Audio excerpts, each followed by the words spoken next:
casa. Hola amigos y amigas de cuarto de secundaria, yo soy Yaremis Rebasa y hoy les traigo un nuevo episodio de Aprendo en Casa, en el que seguiremos conversando sobre los diversos factores que influyen el éxito o fracaso de las acciones que toman los gobiernos cuando hay una crisis nacional. Por ejemplo, ahora que vivimos la pandemia de la COVID-19, hemos visto que por un lado están las políticas sobre estrategias de prevención del contagio y por otro lado están los avances científicos y tecnológicos necesarios para descubrir tratamientos adecuados para la infección. Me llama la atención que muchos usan palabras como de guerra y que hay que vencer y ganarle al coronavirus. Me pregunto, ¿será que una pandemia puede originar una crisis tan fuerte como una guerra? A simple vista, una puede pensar que son cosas distintas, pero lo que es difícil de negar es que ambas tienen consecuencias en nuestra convivencia y en la economía de las familias, por lo que es importante pensar estratégicamente y movilizar recursos de todo tipo para que el menor número de personas sea afectado. Para hablar sobre las estrategias que se implementan en medio de una crisis, hoy seguiremos aprendiendo sobre la guerra con el Ecuador. Porque durante esta guerra, el gobierno peruano incorporó nuevas tecnologías militares, tanto como para la aviación, como en el paracaidismo y en la artillería. A partir de este evento histórico nos preguntamos, ¿cómo influyeron los recursos humanos y económicos en el resultado de la guerra con el Ecuador? Y reflexionamos sobre cómo nuestro país está buscando consolidar su convivencia y economía hoy. Hemos visto, por ejemplo, cómo las familias de distintas regiones se han reincorporado a sus actividades económicas. Veamos entonces el siguiente video de Sucedió en el Perú y sigamos aprendiendo sobre nuestra propia historia. Adelante.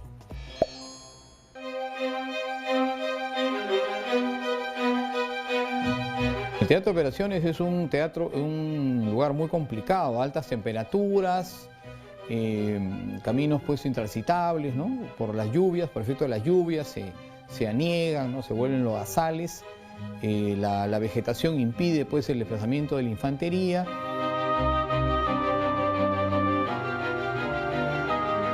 El 14 de julio de 1941, el ministro de Guerra le comunicó al general Ureta que, conforme a lo acordado, era hora de lanzar al ataque al agrupamiento norte.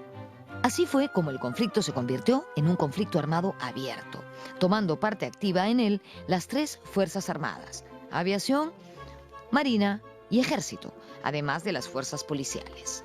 El objetivo era controlar la zona de donde provenían las incursiones al Perú. El agrupamiento norte tenía pues componente terrestre, ¿no? Que eran la primera división ligera, la octava división ligera y tenía también un componente naval, ¿no? Que tenía dos fragatas, ¿no? La Villar y la Guise y submarinos, lanchas torpederas y también un componente aéreo, ¿no? Estas tropas estaban con lo más moderno de la tecnología de esa época, del año 41. El encuentro militar decisivo se libró en Zarumilla el 23 de julio de 1941. Las fuerzas peruanas eran mayoritarias y estaban mejor equipadas que las ecuatorianas. Se trató de una suerte de operación relámpago. El general Ureta fue el artífice de esa ofensiva, que incluía el uso de blindados y de unidades aéreas y navales. La primera división ligera, que actuaba en Tumbes, se dividió en 4 destacamentos. Porque el frente era extenso, era extremadamente extenso, y la zona era de una vegetación densa y de comunicaciones muy pobres, por lo que se tuvo que armar 4 destacamentos que iban a actuar en forma independiente. Es por eso que decimos que la batalla de Zarumilla es el conjunto de acciones aisladas, pero dirigidas, centralizadas, que permitieron la recuperación de nuestra frontera. Cuando las tropas peruanas atacan, gran parte de la tropa era del sur, eran indígenas, ¿no? Muy cetrinos, y atacaban con casco de corcho japonés. Entonces en el Ecuador se pensó que había tropas japonesas atacando el Ecuador, ¿no? Y eso apareció en los periódicos, ¿no? Obviamente se desmintió y la propia embajada japonesa lo desmintió, ¿no? En plena guerra llegó al teatro de operaciones un equipo cinematográfico encabezado por Kurt Hermann. Con el apoyo del Estado Mayor del Ejército Peruano, se dispusieron a grabar varias escenas del conflicto que serían emitidas en un noticiero propagandístico en las salas de cine de nuestro país. Recopilaron tanto material que al final decidieron hacer un documental. Grabaron a los paracaidistas cayendo en Machala, el bombardeo aéreo de Puerto Bolívar, al ejército peruano cruzando el río Zarumilla, en fin, una cantidad de cosas. Un material de un valor incalculable en este siglo. Este valioso material fílmico nos muestra las innovaciones del ejército peruano, desde la participación de paracaidistas para tomar la localidad de Puerto Bolívar de la provincia ecuatoriana de El Oro, hasta el uso de tanques en la ofensiva sobre la zona fronteriza del territorio ecuatoriano. Además de motociclistas, artilleros, caballería, instalación de centrales telefónicas para establecer comunicaciones, trabajos topográficos y también trabajos de ambulancias y recojo de heridos en el campo de operaciones. Sin duda, un extraordinario documento histórico.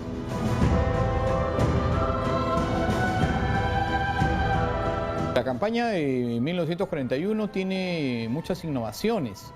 Es la primera vez que se emplean blindados, ¿no? Como ya indiqué, en América. La primera vez que se emplean unidades blindadas para hacer una operación ofensiva de explotación. Y es la primera vez que también se emplean en América tropas paracaidistas, ¿no? Y llegaron a Puerto Bolívar, tomaron ese objetivo y pudieron hacer una especie de reunión rápida con las fuerzas blindadas que ya venían progresando desde con la intención de conquistar Machala.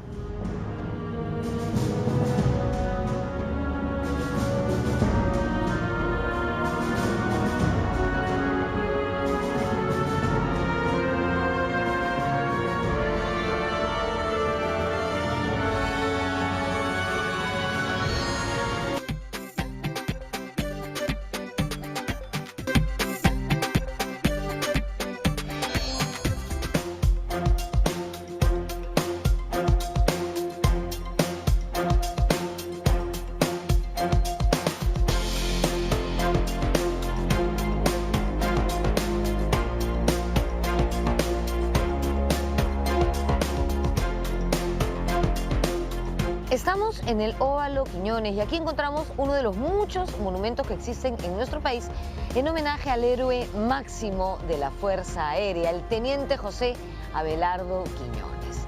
Este monumento fue inaugurado en el año 1991 conmemorando los 50 años del sacrificio del joven aviador.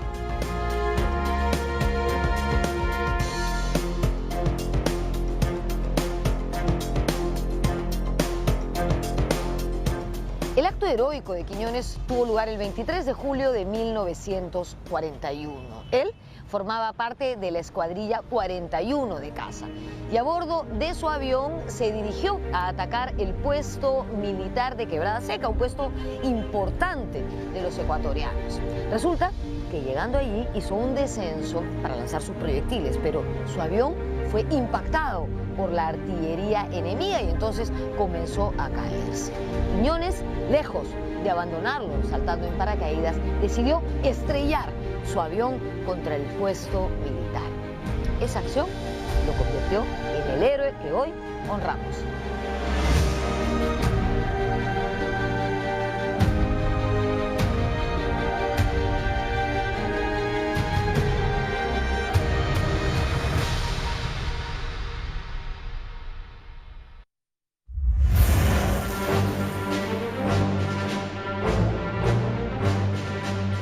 El avance peruano tras la victoria de Zarumilla parecía incontenible. Unidades peruanas ocuparon la provincia ecuatoriana de El Oro, haciendo retroceder a las tropas ecuatorianas. El ejército peruano pasa una gran ofensiva en el año 41 y ocupa la provincia del Oro, parte de la provincia de Loja, bloquea la costa de Guayaquil y las tropas ecuatorianas se vieron desbordadas por el avance rápido del ejército peruano. De esta manera podríamos decir que fue una victoria peruana conseguida en pocos meses. La escuadra peruana actuó desde el primer momento controlando el Guayas. Asimismo, hubo algunos encuentros entre lanchas patrulleras. La victoria militar tuvo el liderazgo del general Eloy Ureta, comandante en jefe del agrupamiento norte. Es la cabeza visible, pero detrás de él existen los miembros de su Estado Mayor que quedaron anónimos para la historia, pero son los que hicieron todo un planeamiento detallado que permitió que no solamente en el aspecto de operaciones, sino en el aspecto logístico y administrativo, todo vaya como correspondía, ¿no? En el Teatro de Operaciones del Norte, el general Ureta, y en el Teatro de Operaciones del Nororiente, el general Silva Santisteban.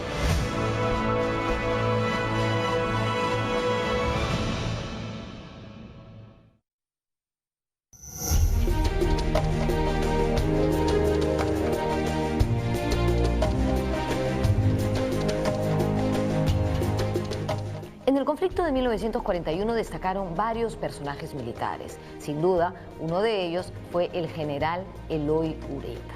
Él fue comandante en jefe del agrupamiento del norte y su actuación fue decisiva para conquistar la victoria. Por ello, el 18 de enero de 1946, el Estado le otorgó el título honorífico de mariscal. Desde entonces, nadie más lo ha recibido.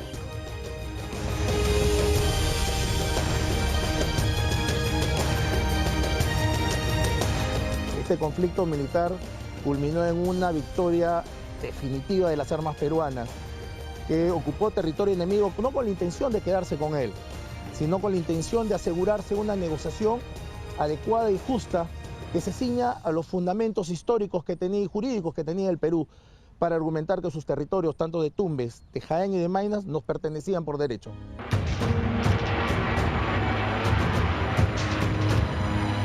La intervención de los Estados Unidos, Brasil y Argentina detuvo el incontenible avance peruano, impidiendo así que se concreten las planificadas fases sucesivas. Se decretó un cese al fuego, pero a pesar de ello, continuaron los enfrentamientos. Uno de estos se produjo el 11 de septiembre de 1941 en Porotillo, Ecuador, donde efectivos peruanos fueron emboscados. Allí murió el héroe Alipio Ponce, destacado teniente de la Guardia Civil. Ponce había participado valientemente en la batalla de Zarumilla y en las acciones de Carcabón y Huavillos. Tenemos muchísimos héroes, ¿no? El teniente Joile, Astete, el mayor Novoa y una serie de oficiales, Alipio Ponce, del Titán de Carcabón. Este caso particular es para resaltar que no solamente fue intervención de nuestras Fuerzas Armadas, nuestra Guardia Civil tuvo un papel importantísimo, ya que actuó en todas las acciones, permanentemente, en forma conjunta con nuestro ejército y con el apoyo de nuestra aviación y nuestra marina, ¿no? Los países mediadores, Estados Unidos, Brasil y Argentina, lograron hacer que el 2 de octubre de 1941, Perú y Ecuador suscribieran el Acta de Talara. En virtud de ella, se creaba una zona desmilitarizada entre los ejércitos de ambos países y además, estos se comprometían a abstenerse de realizar operaciones bélicas de toda clase. En el marco de la conferencia para reaccionar como continente frente al ataque de Pearl Harbor, los países mediadores, Estados Unidos, Brasil, Chile y Argentina, facilitaron el 29 de enero de 1942 en Río de Janeiro la firma del Protocolo de Paz, Amistad y Límites entre Perú y Ecuador. Sí, nosotros popularmente conocemos este protocolo como el Protocolo de Río de Janeiro, porque fue firmado en esa ciudad. Y como ya dije, los garantes del protocolo fueron Estados Unidos, Chile, Brasil y Argentina.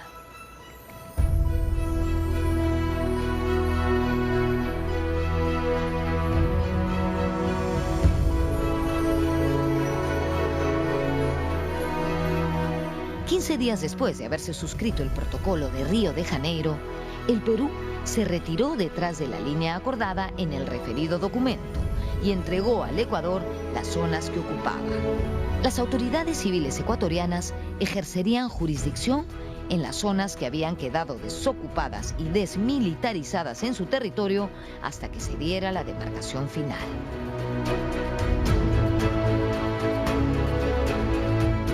Cuando se firma el protocolo de Río de Janeiro, el Perú está ocupando la provincia del Oro. Pero, importante, el Perú no esperó a que termine la demarcación para retirarse de la provincia del Oro.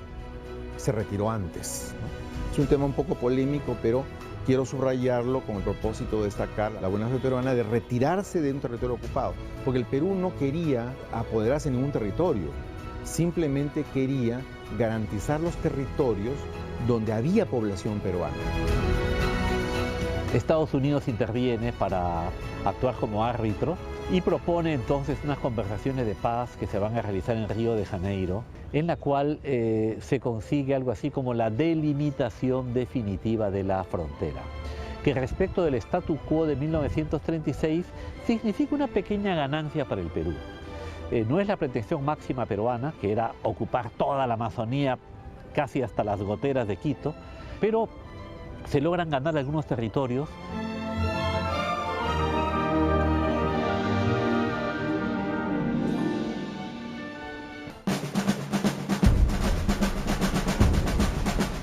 El protocolo de Río de Janeiro estableció una frontera definitiva entre Perú y Ecuador, cuya delimitación estaría a cargo de una comisión mixta. Sin embargo, un tramo de 78 kilómetros de la cordillera del Cóndor nunca pudo ser demarcado ni se colocaron los hitos respectivos. ¿Por qué? Por la dificultad geográfica del terreno y también porque desde 1951 Ecuador no se mostraba como muy dispuesto a hacerlo.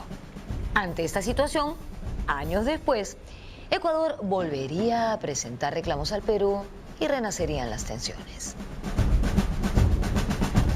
Las tropas peruanas victoriosas participaron de un desfile en el Estadio Nacional de Lima. Este acontecimiento fue registrado en el documental Alerta en la Frontera, que finalmente no se estrenó en las salas de cine. El motivo fue que el gobierno peruano no quería entorpecer las negociaciones de Río de Janeiro. Ese material salió a la luz hace muy poco, luego de más de 70 años de ocurridos los hechos.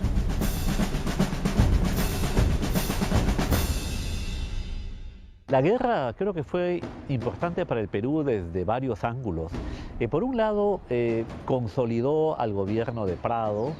Prado, cuando empezó, se le veía como un gobierno relativamente débil porque el Perú venía de una larga dictadura militar, un gobierno sin Congreso como había sido el de Benavides. El presidente anterior a esa época militar había sido Leguía, que había quedado desacreditado ante la opinión pública por autoritarismo, actos de corrupción, de manera que había cierta desconfianza en un gobierno civil. Por otro lado, reconcilió a las Fuerzas Armadas con el país, que venían pues de esas dos derrotas.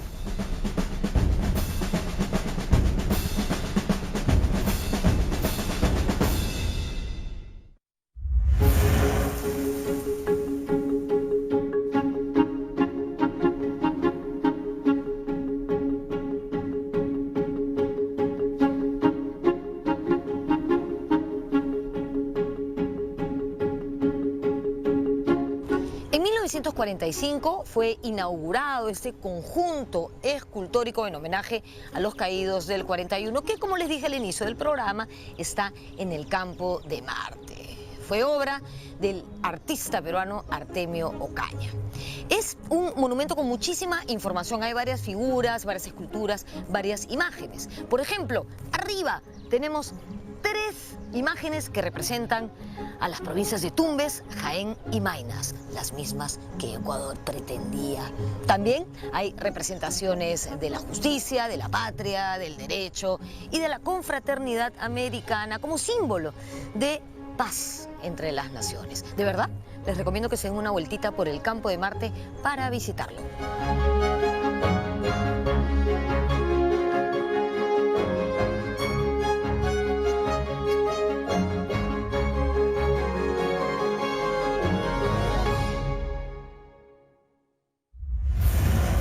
A pesar de la victoria militar de 1941, el problema fronterizo no se había sellado.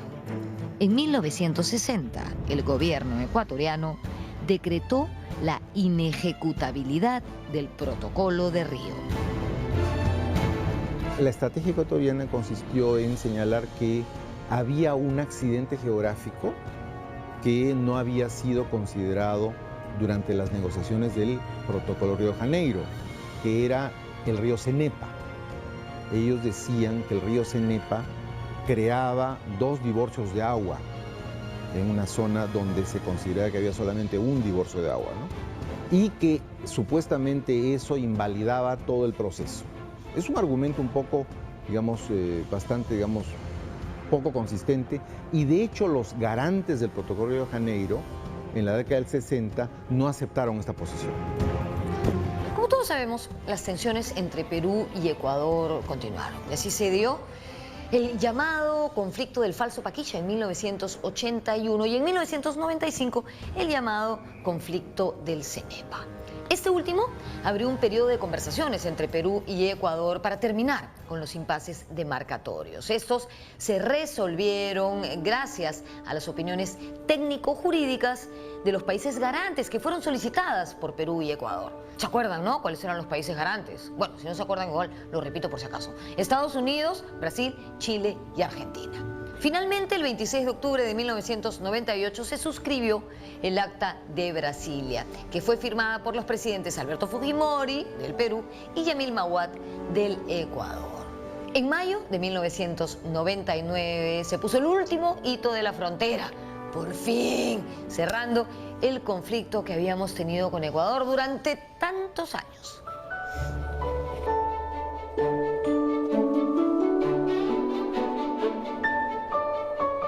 Finalmente descubrimos que nos habíamos peleado por un río ciertamente importante, pero Europa ya no era el gran mercado que fue en el siglo XIX.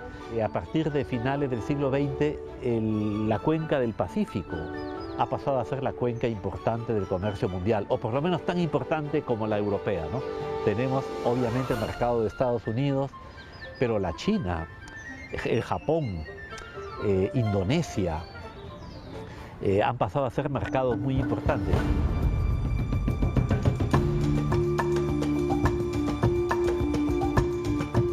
Pocos pueblos se parecen tanto como el Perú y el Ecuador. De aquí quizás a 100 años, cuando tengamos la prosperidad de la Unión Europea, ¿no? Cuando pensemos realmente en confederarnos, seguramente los primeros vamos a ser peruanos y ecuatorianos, porque somos pueblos casi gemelos. Esa expresión ha sido empleada por más de un diplomático que ha trabajado allá, ¿no? Para comenzar, tienen costa, sierra y selva, ¿no? El quechua de Quito es compatible con el quechua del Cusco.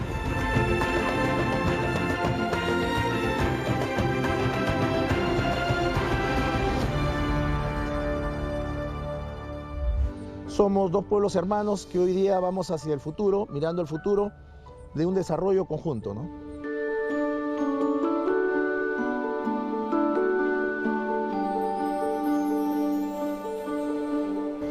Si bien este programa se ha titulado El conflicto de 1941 y desde el inicio hemos resaltado la importante victoria militar que significó para el Perú, no queremos despedirnos sin destacar las relaciones que tenemos hoy con el Ecuador.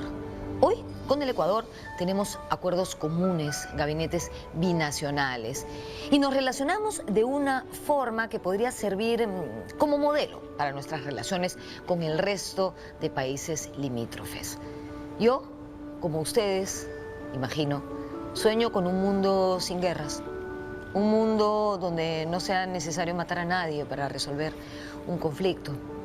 Difícil, ¿no? Difícil pensar en eso, pero no es imposible. Supongo que tenemos que atender una vez más la educación, porque la educación nos hace más empáticos, más sensibles y, por supuesto, más civilizados.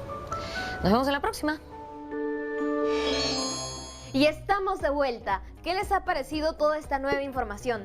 Yo, la verdad, no sabía mucho sobre guerras, pero me ha parecido muy interesante saber un poco más acerca de las políticas que implementaron los gobiernos de turno para hacerle frente a una crisis. Por ejemplo, cómo incorporaron tecnología militar y cómo movilizaron hartos recursos humanos. Ahora seguro se están preguntando, pero Jeremis, ¿y qué tiene que ver todo esto con el Perú de hoy? Pues mucho, porque aunque vivimos en un país que no se encuentra en un conflicto bélico, aún tenemos mucho trabajo pendiente para consolidar una buena convivencia entre peruanos y peruanas. Y es muy importante por eso que los gobiernos sucesivos tomen acción estratégica y movilicen los recursos financieros, humanos y tecnológicos disponibles. Y si pensamos en las circunstancias actuales, movilizar aún más de lo que está disponible y conseguir nuevos recursos, porque la crisis nos exige ir más allá para vencerlas. Y ya casi nos vence el tiempo también. Pero antes de terminar, quisiera dejarles un reto para seguir pensando sobre todo esto en nuestras casas con nuestros familiares. El reto consiste en hacer un ensayo en el que den y fundamenten su punto de vista sobre cómo influyeron los recursos humanos y económicos que el Perú movilizó en la guerra con el Ecuador. Incluyan su reflexión de cómo el Perú está buscando consolidar su convivencia y su economía. Pueden guiarse no solo de lo aprendido hoy, sino también de las notas que tomaron en el episodio anterior. Y no se olviden de guardar su ensayo en su portafolio, ya que es evidencia de su aprendizaje. Nos vemos en el siguiente programa. ¡Hasta luego!